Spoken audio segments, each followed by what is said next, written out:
اقوام متحدہ کی سلامتی کونسل کے اجلاس ہو رہے ہیں، لیکن وہ اس سلسلے میں کوئی کردار ادا نہیں کر سکتا، کیونکہ اس وقت امریکہ اقوام متحدہ سے باہر ہے. یعنی مطلب یہ ہے کہ خود اس نے حملہ کیا ہے اور اس نے اقوام متحدہ سے رجوع نہیں کیا، اس نے اپنی کانگریس سے بھی نہیں پوچھا. تو کوششیں ہو رہی ہیں. یقیناً میں سمجھتا ہوں کہ گلف کوآپریشن کونسل کا اجلاس ہو رہا ہے، ان کی سوچ بچار ہوگی کہ کس طریقے سے ان حملوں کو روکا جائے، کیونکہ خلیجی ریاستیں امریکن پریزیڈنٹ کی اتنی پاور ہوتی ہے کہ وہ کانگریس سے بھی رجوع نہ کرے؟ کیا امریکن پریزیڈنٹ کی اتنی پاور ہے کہ وہ مطلب بغیر کسی مشورے کے کوئی بھی ایسے جنگ شروع کر سکتا ہے اور اس جنگ کو جتنی دیر جتنا عرصہ چاہے اس کو کنٹینیو رکھ سکتا ہے؟ یہ پہلی مثال ہے. صدر ٹرمپ جو ہے وہ سمجھتے ہیں کہ وہ جو اندرونی خارجی قانون ہے اس سے بالا تر ہیں اور بین الاقوامی قانون سے بالا تر ہیں. انہوں نے یہ کہا بھی ہے، اس قسم کا کوئی بیان بھی دیا ہے بین الاقوامی قانون کے حوالے سے. تو وہ یہ کہتے ہیں کہ وہ اس سے مستثنا ہیں، وہ جو چاہیں فیصلہ کریں گے. اس میں کانگریس میں احتجاج ہوتا ہے، شور شرابہ ہوتا ہے، جو ڈیموکریٹس اس کے اوپر بہت پروٹیسٹ کرتے ہیں، لیکن اس وقت ان کی ریپبلکن میجورٹی ہے کانگریس میں، تو لہٰذا چونکہ اور وہ لوگ زیادہ تر جو ہے میگا بیس کے ہیں، جس کا مطلب میک امریکہ گریٹ اگین جو ان کا الیکشن کا پلیٹ فارم تھا، اس کی بہت بڑی کنسٹیٹوئنسی ہے. تو انہوں نے ایک قسم کا بلینک چیک دیا ہوا ہے پریزیڈنٹ ٹرمپ کو، تو اس وجہ سے یہ ہو رہا ہے. مطلب ہم پھر یہ کہہ سکتے ہیں اس ہٹ دھرمی کے بعد کہ ایسا کوئی بھی ملک نہیں ہے اس وقت جو امریکہ اور اسرائیل کا راستہ روک سکے؟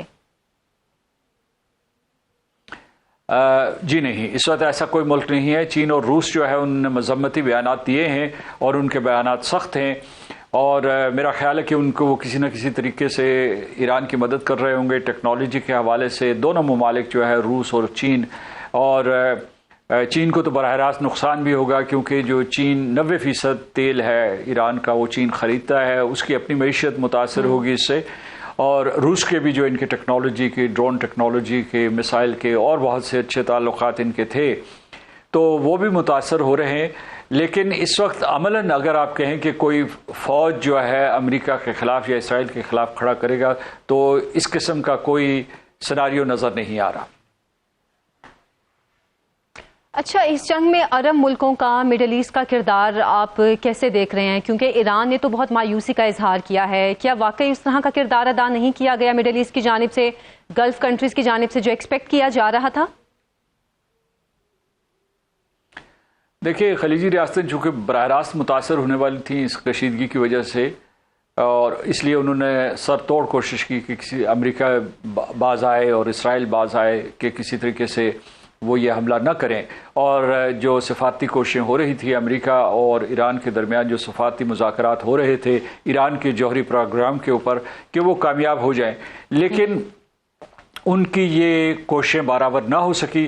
اس کی وجہ یہ ہے کہ میرا یہ خیال ہے کہ جو سفارتی مذاکرات تھے وہ ویسے ایک سموک سکرین کے طور پر استعمال کیے گئے تھے. اصل اہداف اور مقاصد کچھ اور تھے، اور وہ واضح بھی ہو رہا تھا کہ اگر واقعی سفارت نے کامیاب ہونا ہے، سفارتکاری نے کامیاب ہونا ہے، تو پھر اتنی بڑی افواج کو یہاں، اتنے بحری بیڑوں کو یہاں متعین کرنے کی کیا ضرورت ہے. اور اسرائیل ویسے بھی ان مذاکرات کے عمل سے ناخوش تھا. اور یہ سب لوگوں کو جان لینا چاہیے کہ امریکہ سے طاقتور اگر کوئی اور ملک ہے تو وہ اسرائیل ہے. اس وجہ سے نہیں کہ وہ امریکہ سے بڑا ہے، بلکہ اس لیے کہ امریکہ کی انتظامیہ، کانگریس اور اس کے علاوہ وہاں جو بھی فیصلہ کرنے والے ادارے ہیں، اس کے اوپر اسرائیل کا تقریباً حکم چلتا ہے. وہ جو چاہتے ہیں وہ کرواتے ہیں. اور نتن یاہو، وزیر اعظم نتن یاہو اور اسرائیل، وہ سمجھتے تھے کہ ان کا آخری موقع ہے اور صدر ٹرمپ جیسا صدر ان کے ہاتھ کبھی بعد میں نہیں آئے گا، تو اس لیے انہوں نے اس موقع سے فائدہ اٹھایا. اگر ان کا دونوں کا، ایران اور امریکہ کا جو ہے ایک جوہری معاہدہ ہو بھی جاتا، تو یہ اسرائیل کے اسٹریٹجک مقاصد کو پورا نہیں کرتا تھا، کیونکہ وہ اس پورے خطے میں بالادستی چاہتا ہے اور کسی طاقتور ریاست کو مشرق وسطیٰ میں نہیں دیکھنا چاہتا. ایران اس کے لیے، اس نے کہا، جیسے وزیر اعظم نتن یاہو نے کہا کہ وہ ان کے لیے ایگزسٹینشیل تھریٹ ہے، تو اس نے اس ایگزسٹینشیل تھریٹ کو ایلیمنیٹ کرنے کے لیے سارے کا سارا جنگی حملہ کیا ہے. تو یہ ہے کہ اس وقت قوانین کی بات نہیں ہو رہی، اس وقت طاقت کا مظاہرہ ہو رہا ہے. اگرچہ صدر ٹرمپ نے جو ہے اپنی تقریر میں ایک فرد جرم عائد کی ہے ایران کے اوپر. مثال کے طور پر وہ جو اس کے امریکہ مخالف اقدامات تھے یا اس کے امریکہ مخالف جو ہے اس کے نعرے تھے، ان سب کو ان کے، اور جو دہشت گردی کے حوالے سے جو ان کے اوپر الزامات ہیں ان کو دہرایا. تو اس نے ایک مقدمہ بنانے کی کوشش کی ہے، لیکن یہ ہے کہ یہ نہ اقوام متحدہ سے رجوع کیا گیا، نہ کانگریس سے رجوع کیا گیا، اور پھر جو ہے یہ دونوں ملکوں نے، مطلب اسرائیل نے اور امریکہ کی قیادت نے مشورہ کر کے مشترکہ حملہ کر دیا ایران کے اوپر. تو پھر مسعود صاحب، ہم اس کا مطلب اس جنگ کو مزید بڑھتا دوسرے ملکوں کی طرف اس لحاظ سے بھی دیکھ سکتے ہیں کہ اسرائیل کے سابق وزیر اعظم نے ایک تقریب میں کہا کہ جو ترکی ہے وہ اسرائیل کے لیے نیا ایران ہے. اس کا مطلب اسرائیل ترکی یا اس طرح کے جو ملک ہیں جو کچھ اسٹرانگ ہیں ان کے لیے بھی پوری ایک پلاننگ تو کر رہا ہوگا. ترکی کے ساتھ اسرائیل کے سفارتی تعلقات ہیں اور ان کے جو ہے ماضی میں تعلقات اچھے تھے، لیکن جب سے یہ فلسطین کا مسئلہ بگڑتا چلا گیا ہے ان کے تعلقات کشیدہ ہو گئے ہیں، کیونکہ ترکی جو ہے مسلم ممالک کا ایک رہنما ہے، بہت اس نے قائدانہ رول ادا کیا ہے. تو ترکی ان کو کھٹکتا ہے. میں سمجھتا ہوں کہ مستقبل قریب میں سعودی عرب جب اٹھے گا ایک دفاعی قوت کے طور پر، ایک عسکری قوت کے طور پر، معاشی طاقت وہ پہلے سے ہے، وہ اس سے بھی طاقتور معاشی طاقت بننے والا ہے، کیونکہ وہاں جو ہے MBS جو ہے ان کے جو کراؤن پرنس ہیں انہوں نے بہت سی اصلاحات شروع کر دی ہیں. وہ بھی جو ہے سعودی عرب کے شہر قریے میں بالکل جو ہے نئے دوحہ بنا دیں گے، نئے دبئی بنا دیں گے. تو اس کی وجہ سے اس کی طاقت بہت بڑھ جائے گی. تو میں سمجھتا ہوں کہ اب اسرائیل نے کچھ منصوبہ بندی اس طریقے سے کی ہے کہ خلیجی ریاستوں کو پہلے سے ہی بانٹ دیا ہے. آپ نے سنا ہوگا کہ کس طریقے سے سعودی عرب اور UAE کے تعلقات کشیدہ ہیں، کیونکہ UAE کے اسرائیل کے ساتھ سفارتی تعلقات ہیں اور ان کی قریبی معاشی تعلقات بھی ہیں. تو اس لیے یہ ہے کہ اس میں خطے میں اگر آپ شامل کرتے ہیں تو پورے کا پورا خطہ اس کے نشانے پہ ہے، اسرائیل کے نشانے پہ، کیونکہ وہ گریٹر اسرائیل چاہتے ہیں. یہ کوئی ایسے ہم کیا آسرائی نہیں کر رہے، یہ کوئی کنسپیریسی تھیوری نہیں ہے، بلکہ اس کے بارے میں، اس ایجنڈے کے بارے میں، اس منشور کے بارے میں جو وزیر اعظم نتنیاہو علی اعلان ذکر کر چکے ہیں، اقوام متحدہ میں ذکر کر چکے ہیں، اپنی تقاریر میں اس کا ذکر کرتے ہیں، اور وہ کوئی ببلکل ایک جغرافیہ دکھاتے ہیں جس میں جو ہے آدھا سعودی عرب پورے کا پورا جو ہے شام اور اس کے علاوہ جو ہے لبنان، یہ سارے کے سارے علاقے شامل ہو جائیں گے. تو اس کا مطلب گلف کنٹریز جو کہ امریکہ پہ پوری طرح ڈیپینڈنٹ ہے اپنی سیکیورٹی کو لے کر، اگر وہ اسرائیل کے خلاف جاتی ہیں تو امریکہ اور اسرائیل کا گٹھ جوڑ ان گلف کنٹریز کی طرف بھی ہو جائے گا. پھر میں تو سمجھتا ہوں کہ اس وقت جو ہے آپ اسے مجموعی طور پر دیکھیں. آپ یہ نہ دیکھیں کہ ایران کی لڑائی یا امریکہ کا حملہ جو ہے ایران کے اوپر ہے یا اسرائیل کا حملہ ایران کے اوپر ہے. میں سمجھتا ہوں بالواسطہ طور پر یہ سارے کا سارا حملہ خلیجی ریاستوں کے اوپر بھی ہے، کیونکہ انہیں یہ پتا تھا کہ جب وہ حملہ کریں گے تو ایران جو ہے خلیجی ریاستوں میں ان کی بیسز کے اوپر حملہ کرے گا، اور چونکہ بیسز ان کی ساورن ٹیریٹری میں ہے تو ایران کے اور ان خلیجی ریاستوں کے تعلقات بگڑ جائیں گے اور بھی بگڑ جائیں گے. اور اس کے علاوہ یہ بھی ہے کہ ان کی معیشت برباد ہو جائے گی جو ہونا شروع ہو گئی ہے آبنہ ہرموز کے بند ہونے کی وجہ سے، اور اس کے بعد جو ہے تیل کا بحران شروع ہو جائے گا. کل ہی جو ہے آنے والے کل جو ہے تیل کی قیمتیں بڑھ جائیں گی اور عالمی منڈیوں میں ایک بہت بڑا زلزلہ آئے گا میرا خیال ہے کہ. تو اس وجہ سے یہ ہے کہ آپ اسے یوں نہ دیکھیں کہ یہ صرف جو ہے دو ممالک نے، دو طاقتور ترین ممالک نے ایران کے اوپر حملہ کیا ہے. یہ یوں سمجھیے کہ مشرق وسطیٰ کے اوپر حملہ ہے. اچھا مسعود صاحب، اسرائیل کے ٹارگٹس میں پاکستان بھی ہے یقینی طور پر، کیونکہ پاکستان ایک واحد قوت ہے جو کہ جس کے پاس ایٹم بم ہے. تو اس کا مطلب پاکستان کے لیے بھی یہ بڑے چیلنجز ہیں آگے چل کر. پاکستان سفارتی لحاظ سے ان چیلنجز پر کس طرح قابو پا سکتا ہے، اور خاص طور پر اب جو ایران کی صورتحال ہے اس میں کس طرح پاکستان ایران کی مدد بھی کرے، کیونکہ پاکستان نے ایران کے ساتھ ہمدردی کا بھی اظہار کیا ہے. یہ چیلنجز کتنے بڑے ہیں؟ دوسری طرف امریکہ کے ساتھ بھی تعلقات ہمارے معاشی ہیں، وہ کافی ہیں. دیکھیے، جو ہندوستان کے ساتھ ہمارا تصادم برقرار ہے، ہندوستان نے جو جارحیت ہمارے اوپر مسلط کی تھی اس کا ہم نے منہ توڑ جواب دیا تھا، اور ہندوستان اس شکست کا بدلہ لینے کے لیے افغانستان میں اپنی پراکسیز استعمال کر رہا ہے، یا اس کی ایران کے اندر جو جاسوسی اڈے تھے ان کو استعمال کر کے پاکستان میں اور بالخصوص بلوچستان میں دہشت گردی کروا رہا تھا. تو ہمارے جو ہیں 3 ہمسائے جو ہیں وہ کسی نہ کسی طریقے سے پاکستان کی سلامتی کو نقصان پہنچانے کی کوشش کر رہے تھے. میں ایران کو نہیں مورد الزام ٹھہرا رہا، لیکن افغان طالبان یقیناً پاکستان کے اوپر حملہ آور بھی ہوئے اور انہوں نے جو ہے تحریک طالبان پاکستان جو ایک دہشت گرد تنظیم ہے اس کو پناہ دی ہوئی ہے.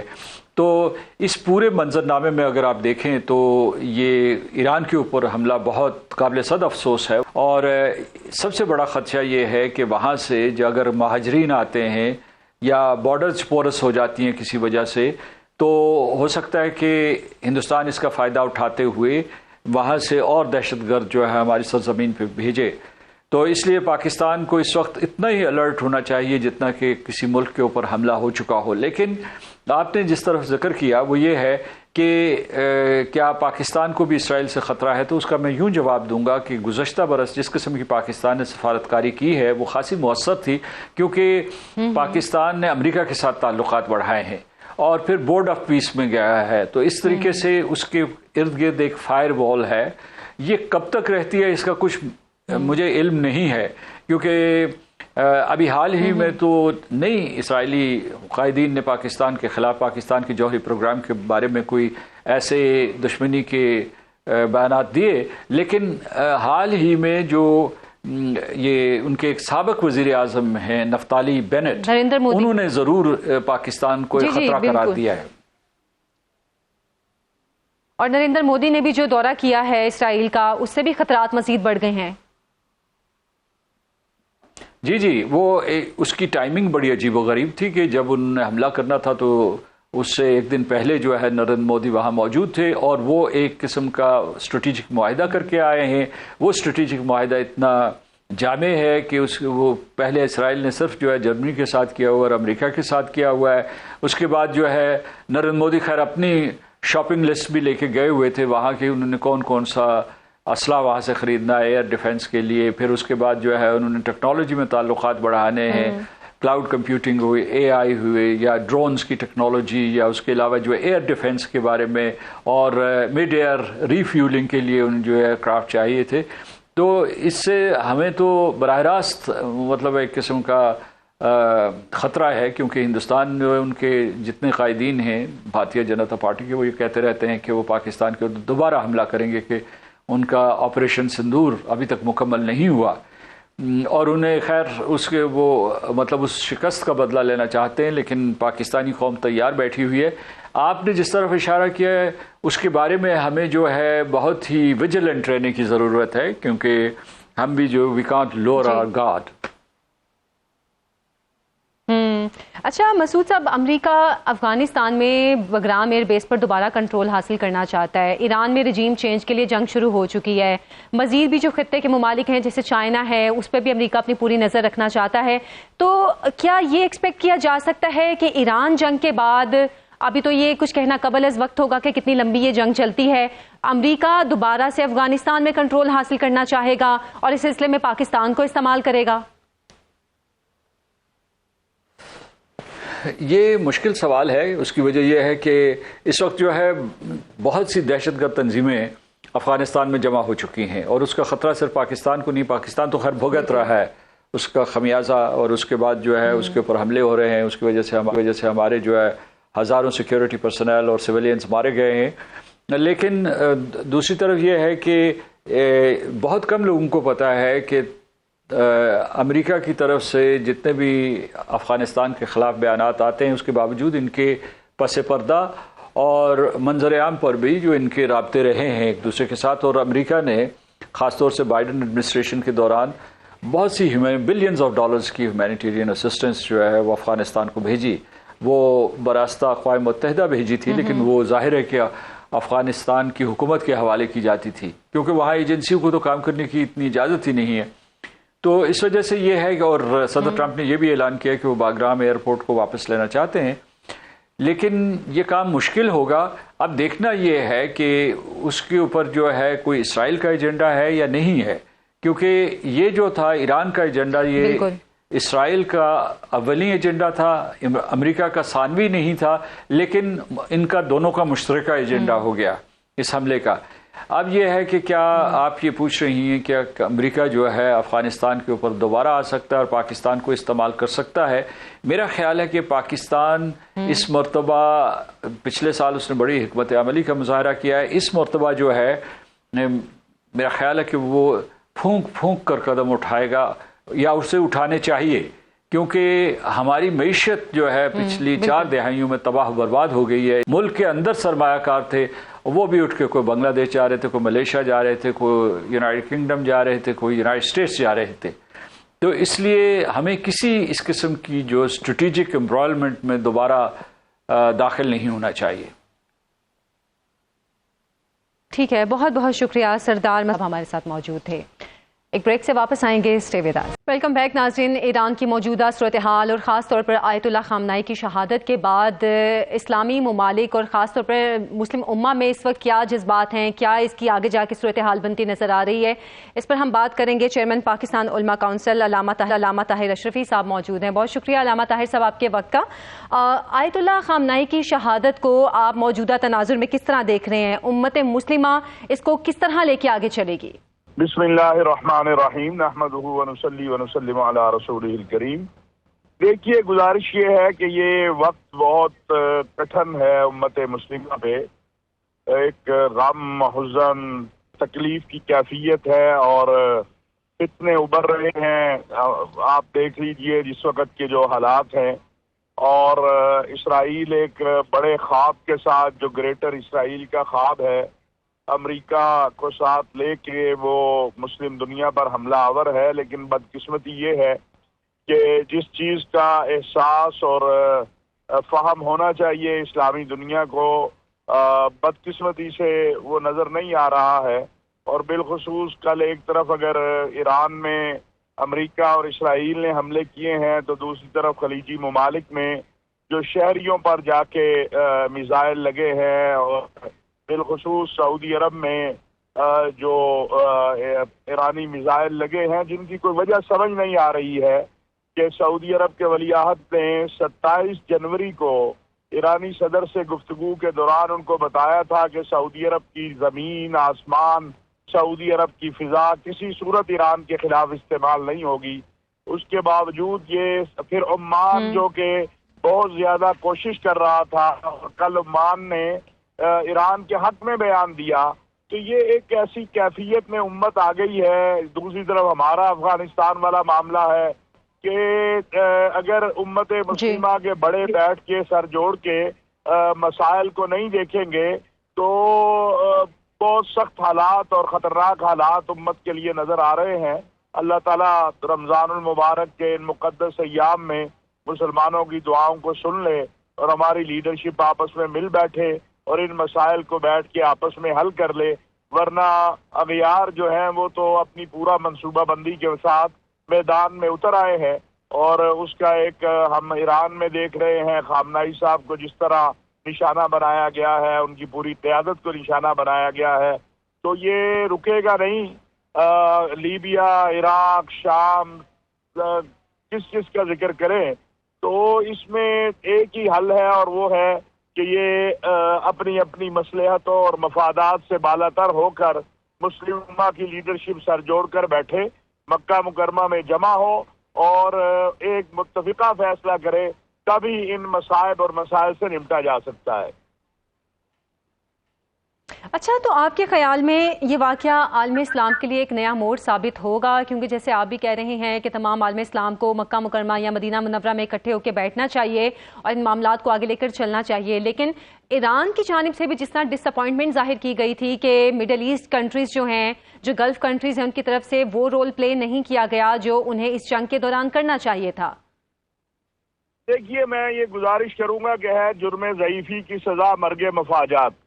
ہمارے ایرانی بھائیوں کو اس بات کا احساس بھی ہے اور ادراک بھی ہے اور ہونا بھی چاہیے کہ بعض عرب ممالک بیچارے تو بالکل ہی ایسے حالت میں ہیں کہ ان کا سارا بھروسہ ہی انہی پر ہے۔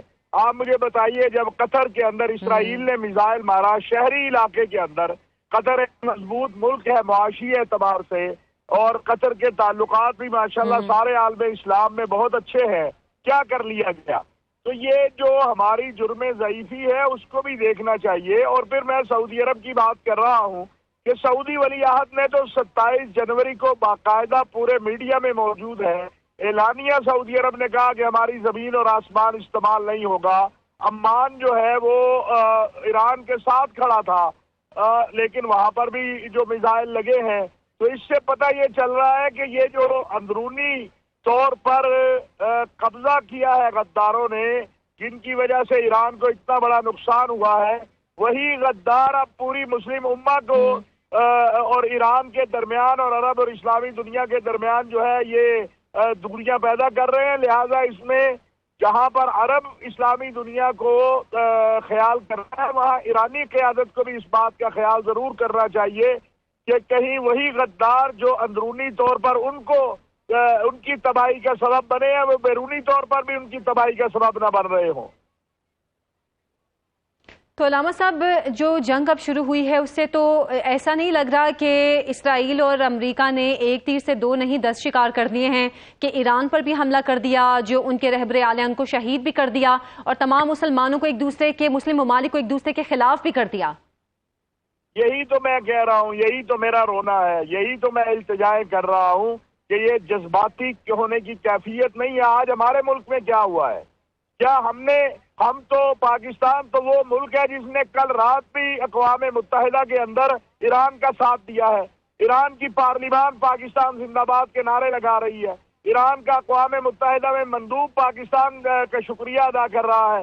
ایران بیچارہ تو خود مشکل میں ہے, وہ تو یہ چاہے گا کہ پاکستان مضبوط ہو. پاکستان مضبوط ہوگا تو اس کی بھی کوئی مدد کر سکے گا. کیا آپ نے نہیں دیکھا کہ اس حملے سے ہفتہ پہلے افغانستان کی طرف سے جو پاکستان پر حملہ کروایا گیا, یہ جو افغان عبوری حکومت اور فتنہ خوارج ہے, اس کا مقصد کیا تھا ہمیں نظر نہیں آ رہا. ہمیں سمجھ آ گیا ہے کہ اس کا مقصد کیا تھا کہ گزشتہ جب 2 ماہ پہلے یا 3 ماہ پہلے جب حملہ ہوا تھا تو اس وقت پاکستان نے میجر کردار ادا کیا تھا اس حملے کو رکوانے میں. اب پاکستان کو اپنے گھر میں جب جنگ آ گئی تو پاکستان کا وہ رول جو وہ اس نے ماضی میں ادا کیا, اگرچہ اس بار بھی ہمارے وزیر اعظم اور فیلڈ مارشل صاحب نے آخری حد تک کوشش کی ہے, سعودی عرب کے ولی عہد نے آخری حد تک کوشش کی ہے, ترکیہ کے صدر نے کوشش کی ہے کہ امریکہ حملہ نہ کرے, اسرائیل حملہ نہ کرے, لیکن ہمارے گھر کے اندر جو ہے وہ جنگ آ گئی, ہم اس میں مصروف ہو گئے.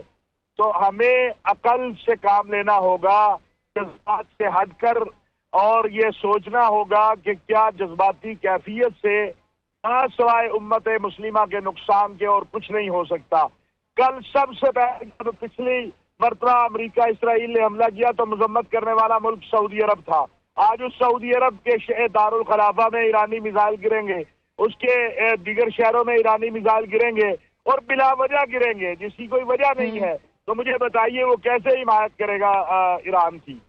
تو یہ ایک مشکل مسئلہ ہے, اس میں عقل اور فہم سے کام لینے کی ضرورت ہے. لیکن علامہ صاحب پھر اس کا مطلب اس صورتحال سے علاقے میں سنی اور شیعہ فرقہ وارانہ کشیدگی بڑھنے کا بھی خدشہ ہے. میں سمجھتا ہوں ایسی بات نہیں ہوگی, نہ ہونی چاہیے. بڑی سمجھدار ہے عرب اسلامی دنیا کی قیادت, پاکستان کی مذہبی لیڈرشپ بھی بڑی سمجھدار ہے, لیکن دشمن تو ہمارا یہی چاہتا ہے, اسرائیل تو یہی چاہتا ہے, ہندوستان تو یہی چاہتا ہے. نیتن یاہو اور مودی الائنس جو ہے اس کا مقصد ہی یہ ہے کہ ان کو آپس میں لڑاؤ, ان کو آپس میں ایک دوسرے کو یہ ماریں اور وہ دیکھ کے تماشا کریں. آج ہم اس موڑ پہ آ گئے, نقصان بھی ہمارا, لاشیں بھی ہماری گری, خون بھی ہمارا گرا, اور ہم ایک الزام بھی ہم پہ. آپ مجھے بتائیے تو پھر علامہ صاحب آپ مسلم دنیا کے اتحاد کی بات کریں. جی میرا ایک سوال ہے کہ اب تک کتنی دیر گزر گئی؟ تقریباً 30 گھنٹے گزر گئے. پاکستان کے علاوہ کسی اور ملک نے تعزیت کی ہے ایران کے ساتھ؟ اور پاکستان کے اندر کیا کیا گیا؟ یہی بات علامہ صاحب میں آپ سے پوچھنا چاہ رہی تھی کہ مسلم دنیا کے اتحاد کی آپ بات کر رہے ہیں تو پھر آگے کون آئے گا؟ سوائے پاکستان کے کسی نے ابھی تک ایران کے ساتھ ہمدردی کا اظہار نہیں کیا, یا پھر عمان کی جانب سے کنڈیم کیا گیا تھا بس اسرائیل اور امریکہ کے حملے کو, کیونکہ مذاکرات چل رہے تھے. لیکن ہم وہ رول دیکھ نہیں رہے ہیں مسلم دنیا کا جو اس موقع پر ہونا چاہیے. آگے کون پھر آئے گا؟ میں عرض کر رہا ہوں نا جی، خلیجی عرب ممالک لیڈ کرتے ہیں، سعودی عرب امہ کا لیڈر ہے، وہاں ہمارا مرکز ہے مکہ مکرمہ مدینہ منورہ، وہ لیڈ کرتے ہیں۔ بدقسمتی یہ ہوئی ہے کہ ایسا کھیل کھیلا گیا ہے کہ وہ ان کو آمنے سامنے کھڑا کر دیا گیا ہے۔ یہ عقل کرنی چاہیے تھی، سوچنا چاہیے تھا کہ ہمارا دشمن یہی تو چاہتا تھا، وہ کامیاب ہو گیا ہے، بس اور کیا ہم کہیں۔ یہ سوچنے کی بات ہے، جذبات کی بات نہیں ہے۔ آج پاکستان کے اندر جو حالات ہوئے ہیں، میں پھر بار بار کہوں گا اور آپ کے ذریعے اپیل کروں گا کہ اللہ کا واسطہ ہے، یہ راستہ مسلم امہ کی وحدت اور بقا کا راستہ نہیں ہے جو آج اختیار کیا گیا۔ آپ اپنے ملک کو کمزور نہ کریں، آپ اپنی امہ کو کمزور نہ کریں۔ بعض اوقات آپ حق پر بھی ہوتے ہیں، لیکن آپ اپنے بھائی کو اس لیے نہیں چھیڑتے کہ میں اپنے بھائی سے لڑنا نہیں چاہتا ہوں۔ تو یہ جو صورتحال ہے، اس میں دو ہی ملک تین ملک ہیں یا چار جو اس میں کردار ادا کر سکتے ہیں، پاکستان ہے، ترکیہ ہے، ملیشیا، انڈونیشیا ہے، کہ یہ چاروں ممالک کی قیادت آگے بڑھے اور فیلڈ مارشل صاحب، وزیر اعظم صاحب ایک طیارہ لیں اور اس قیادت کو ایک جگہ جمع کر کے مکہ مکرمہ میں بٹھا دیں اور باقیوں کو بلائیں کہ آؤ بھائی بیٹھ کے اس امہ کی بقا کے لیے کوئی کام کریں۔ ادروائز تو یہ جو حالات ہیں مجھے اور خراب ہوتے نظر آ رہے ہیں۔ ٹھیک ہے، بہت شکریہ چیئرمین کونسل علامہ طاہر اشرفی صاحب ہمارے ساتھ موجود تھے، اور انہوں نے اسی بات پر زور دیا کہ مسلم امہ کو اس سلسلے میں کردار ادا کرنا پڑے گا، تمام مسلم ممالک کو متحد کرنا پڑے گا اور اس صورتحال سے نکلنے کے لیے کوششیں کرنی پڑیں گی۔ ایک بریک سے واپس آئیں گے، ہمارے ساتھ رہیں۔ ویلکم بیک ناظرین۔ موجودہ جنگ ویسے تو کئی پہلوؤں پر اثر انداز ہو رہی ہے، سیاسی لحاظ سے بھی اور ملک کے دیگر معاملات کے لحاظ سے بھی، لیکن معاشی لحاظ سے سب سے زیادہ یہ متاثر کرے گی نہ صرف ایران کو بلکہ پاکستان کو بھی اور خطے کے دیگر ممالک کو بھی۔ اکانومی پر اس کے کیا اثرات ہوں گے، اس حوالے سے ہم بات کریں گے۔ انرجی ایکسپرٹ ارشد عباسی صاحب ہمارے ساتھ موجود ہیں۔ ارشد صاحب بہت شکریہ آپ کے وقت کا۔ سب سے پہلے اس جنگ کا پاکستان اور ایران کی معیشت پر کتنا اثر پڑے گا، کتنے دباؤ میں آ گئی ہے پاکستان کی معیشت؟ عائشہ، معیشت کی یاد ہے وہ فاؤنڈیشن جسے کہتے ہیں وہ ہے انرجی، اور انرجی کے جو دو کمپوننٹ ہیں آئل اینڈ گیس، بڑی بدقسمتی سے ہم ڈیپینڈنٹ ہیں، یعنی ہمارا انحصار ہے مشرق وسطیٰ کے ممالک سے۔ گیس ہم لیتے ہیں ایل این جی جسے کہتے ہیں یہ قطر سے، اور ہمارا جو oil and gas, diesel and petrol and crude جو ہے یہ سعودیہ ہے، قطر ہے، یو اے ای ہے، کویت، سوری قطر نہیں۔ اب دیکھیں یہ 2015 سے ایک کوشش کی جا رہی تھی، بلکہ کوشش کیا کی جا رہی تھی، ایک بڑی ہی کمپریہنسو ایک رپورٹ بنائی شیل گیس کی۔ اس کے لیے مجھے امریکہ بھی بلایا گیا، اور وجہ کیوں ہے شیل گیس کی کیوں میں بات کر رہا ہوں، میں اس لیے بات کر رہا ہوں کہ ہمارے پاس اگر اپنی گیس ہوتی، ہم یہ اسٹریٹ آف ہارمز جو بلاک ہو گئی ہے، یہ کتنی دیر چلتی ہے، کتنے دن چلتی ہے، کتنے ہفتے چلتی ہے، کسی کو کوئی پتہ نہیں ہے۔ تو ایک لفظ تھا انرجی سیکورٹی۔ انرجی سیکورٹی کا مقصد یہ نہیں ہے کہ یہاں کوئی سنتری پہرے دیں گے، بلکہ اس ملک کی انرجی کی ضروریات وہ اپنا ملک خود پیدا کرے، اور جب ایسی صورتحال کہیں ہو جائے تو اس کو نہ کہیں آئل لانا پڑے نہ گیس لانا پڑے۔ 15 سال اور آج 2026 11 سال ہو گئے، وہ پوری رپورٹ ہے، ابھی تک ہم 4 پیجز کی پالیسی نہیں بنا سکے۔ اگر گیس ہمارے پاس آ جاتی شیل گیس، تو اگر آئل بند بھی ہو جاتا تو گیس سے ہم اس ملک کو چلا سکتے تھے، لیکن ایسا نہیں ہوا۔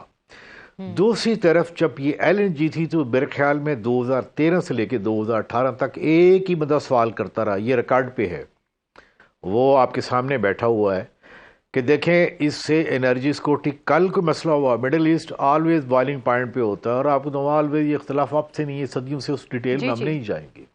جب اسٹیٹ آف ہارمز بند ہو جائے گی پھر ہم کیا کریں گے؟ تو اس کا جواب کسی پہ نہیں تھا۔ یہ علیحدہ بات ہے کہ اس سے ہمیں $50 بلین کا نقصان بھی ہو گیا ہوا ہے۔ یعنی میں دوبارہ ریپیٹ کروں کہ جو ایل این جی ہم وہاں سے لے کے آ رہے ہیں، اس کا نقصان پاکستانی معیشت کو $50 بلین سے زیادہ ہو چکا ہوا ہے۔